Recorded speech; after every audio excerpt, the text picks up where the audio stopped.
కాళేశ్వరం ప్రాజెక్టుపై ఈటెల హరీష్ చెప్పిన మాటల్ని కమిషన్కు అప్పచెప్పారు కేసీఆర్. ప్రాజెక్టుపై ముగ్గురిది ఒకే మాటగా తెలుస్తోంది.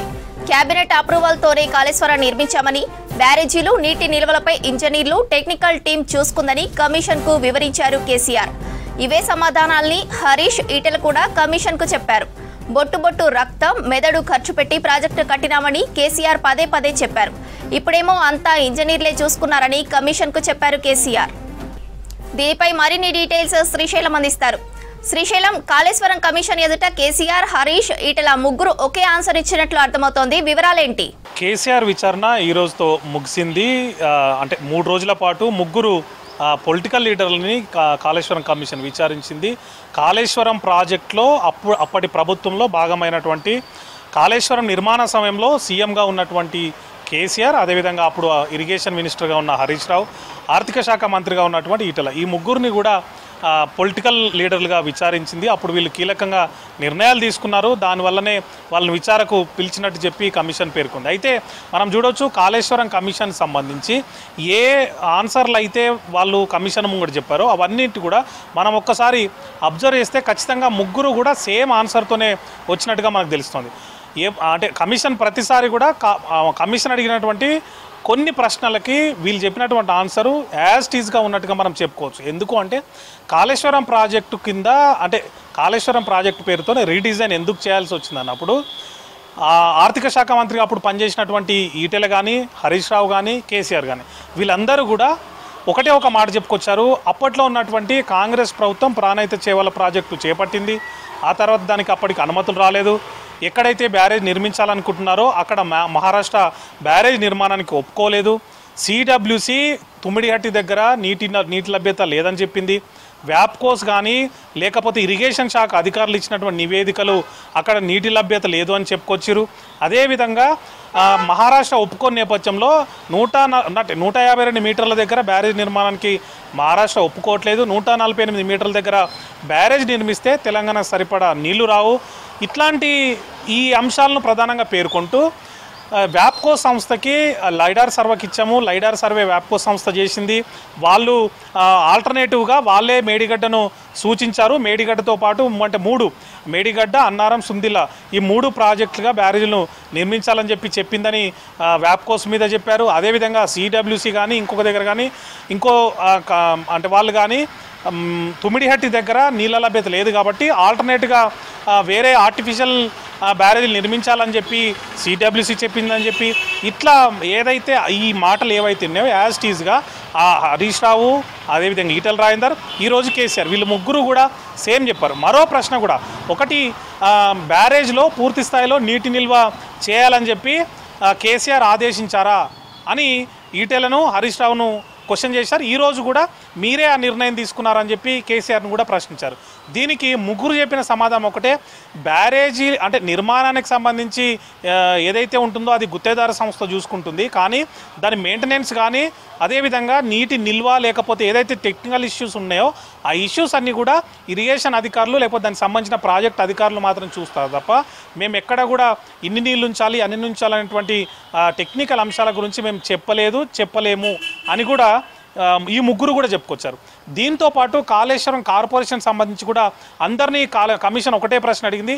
కార్పొరేషన్ ఏర్పాటు ఉద్దేశం ఏంటి, దానికి రుణాలను రీపేమెంట్ చేసేందుకు ఎట్లాంటి ప్లాన్ చేశారు, మంత్రివర్గంలో ఏదైతే లోన్స్ రీపేమెంట్ సంబంధించి ఏది ఇన్కమ్ జనరేషన్ సంబంధించి ఏమైనా మాట్లాడారా, ఈ అంశాలకు సంబంధించి కమిషన్ ప్రశ్నించింది ముగ్గురిని కూడా. ముగ్గురు చెప్పిన ఆన్సర్ కూడా ఒకటే, కాళేశ్వరం ప్రాజెక్టు పెద్దది, దాన్ని నిర్మించాలనంటే నిధుల అవసరం ఉంటుంది భారీ స్థాయిలో. సో నిధుల సేకరణ కోసం కార్పొరేషన్ ఏర్పాటు చేశాము. దాని రుణాలకు గ్యారంటీగా ప్రభుత్వం ఉంటుంది. అదేవిధంగా లోన్స్ రీపేమెంట్కి సంబంధించి అది దానంతలో అది ఆదాయం జనరేట్ చేసుకునేంత వరకు కూడా ప్రభుత్వమే ఆ రుణాలను కూడా చెల్లిస్తుందని చెప్పి ఈ ముగ్గురు కూడా ఆన్సర్ చేశారు. ఈరోజు కూడా కేసీఆర్ అదే మాట చెప్పుకొచ్చారు. దీంతో పాటు ఇంకొక అంశాన్ని కూడా కమిషన్ అడిగింది, అసలు రీడిజైనింగ్ అనేది ఎందుకు చేయాల్సి వచ్చింది.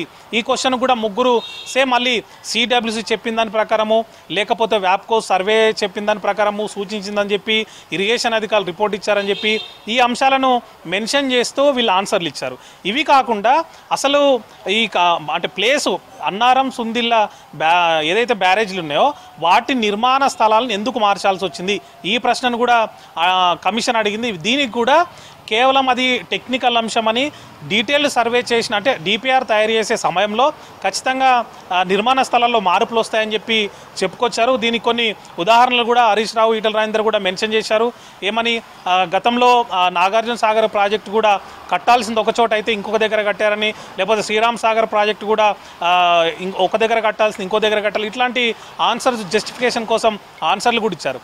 ఇది కాకుండా అంటే ఏదైతే కాళేశ్వరం ప్రాజెక్టు ఉందో దానికి సంబంధించి టెక్నికల్ అంశాలకు కానీ లేకపోతే అడ్మినిస్ట్రేటివ్ అప్రూవల్స్కి కానీ ఇవన్నిటికి కూడా మంత్రివర్గం ఆమోదం ఉందా, ఈ క్వశ్చన్ కూడా ముగ్గురిని అడిగారు.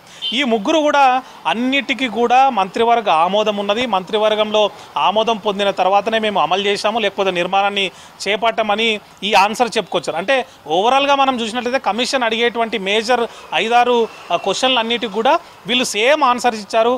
మొన్న హరీష్ రావు విచారణ ముగిసిన తర్వాత కూడా నేరుగా ఆయన కేసీఆర్తో భేటీ కావడానికి ఫామ్ హౌస్కి వెళ్ళారు, ఎర్రవల్లిలోని ఫామ్ హౌస్కి. అక్కడికి వెళ్ళి ఏదైతే కమిషన్ తనని విచారించిందో ఆ డీటెయిల్స్ అన్నీ కూడా పూసగుచ్చినట్టుగా కేసీఆర్ మొత్తానికి వివరించినట్టు తెలుస్తోంది. ఆ మేరకే ఆయన కూడా ప్రిపేర్ అయ్యి ఆన్సర్స్ రెడీ చేసుకొని వచ్చినట్టుగా తెలుస్తోంది. ఈరోజు అందరూ కూడా ఓపెన్ కోర్ట్ ఉంటుందని భావించారు. ఓపెన్ కోర్టులో ఉంటే అసలు కేసీఆర్ ఎట్లాంటి ఆన్సర్ చేస్తారు, ఏం చెప్తారు, ఇట్లాంటి అంశాల గురించి అందరూ కూడా ఎదురు చూశారు. కానీ చివరి క్షణంలో కేసీఆర్ తనకు ఆరోగ్యం బాగోలేదు, అందరిలో విచారిస్తే తనకు ఇబ్బంది అవుతుందని కమిషన్కి చెప్పడం, కమిషన్ కూడా అంగీకరించడం, ఆ తర్వాత 1-to-1 ఇంట్రాగేషన్ అంటే ఏదైతే ఎంక్వైరీ చేశారో దాంట్లో కేసీఆర్ ఆన్సర్స్ ఇచ్చారు. అయితే ప్రధానంగా ఈ ముగ్గురిని మనం ఒక్కసారి కూడా అబ్జర్వ్ చేసినట్లయితే ఖచ్చితంగా వీళ్ళు ముగ్గురు చెప్పిన ఆన్సర్స్ ఒకటే. ఎవ్వరు కూడా ఒక్క క్వశ్చన్ కూడా డీవియేట్ కాకుండా ఆన్సర్ చేశారు. ప్రతిదానికి కూడా టెక్నికల్ టీం చూసుకుందు, లేకపోతే టెక్నికల్ అంశమని, లేకపోతే ఇరిగేషన్ అధికారులు, లేకపోతే ఇంజనీర్స్ బాధ్యత అని, ఇది కాకుంటే లేకపోతే మంత్రివర్గ ఆమోదము, మంత్రిమండలి ఆమోదం తర్వాతనే ప్రతిదాన్ని కూడా టేకప్ చేశాము, లేకపోతే అసలు ప్లేస్ని ఎందుకు మార్చాల్సి వచ్చినప్పుడు మాత్రం బ్యారేజీ నిర్మాణానికి మేడిగడ్డకు ఎందుకు తరలించాల్సి వచ్చిననే అంశానికి మాత్రం ముగ్గురు కూడా ఒక ఉపోద్ఘాతం చెప్పుకొచ్చినట్టుగా మహారాష్ట్ర ప్రభుత్వం ఒప్పుకోలేదు, లేకపోతే కాంగ్రెస్ ప్రభుత్వం అప్పుడున్నటువంటి కాంగ్రెస్ ప్రభుత్వం అనుమతులు తీసుకోలేదు, వాళ్ళు డిపిఆర్ చేశారు కానీ దాన్ని మూమెంట్ చేయలేదు, లేకపోతే అక్కడ నీటి లభ్యత లేదు, మహారాష్ట్ర ఒప్పుకోవట్లేదు, మేము వచ్చినాక మహారాష్ట్రతోని చాలాసార్లు డిస్కస్ చేసాం అయినా కూడా వాళ్ళు ఒప్పుకోలేదు, ఆ తర్వాత సిడబ్ల్యూసి కూడా చెప్పింది అక్కడ నీటి లభ్యత లేదని. ఇట్లాంటి అన్ని రొటీన్ అంటే కామన్ ఆన్సర్స్ వీళ్ళు ముగ్గురు కూడా చెప్పుకొచ్చారు అనుకోవచ్చు. అంటే బయట కూడా ప్రచారం జరుగుతోంది, ముగ్గురు కూడా సేమ్ ఆన్సర్ చెప్పడం ఏంటి, ముగ్గురు కూడా ఒకే అనుకొని వచ్చారా, ముందే మాట్లాడుకొని వచ్చారా అన్నటువంటి ఇట్లాంటి డిస్కషన్స్ కూడా ప్రజెంట్ జరుగుతుంది. శ్రవంతి, అందరూ చెప్పిన ఆన్సర్స్ కూడా ఒకటే.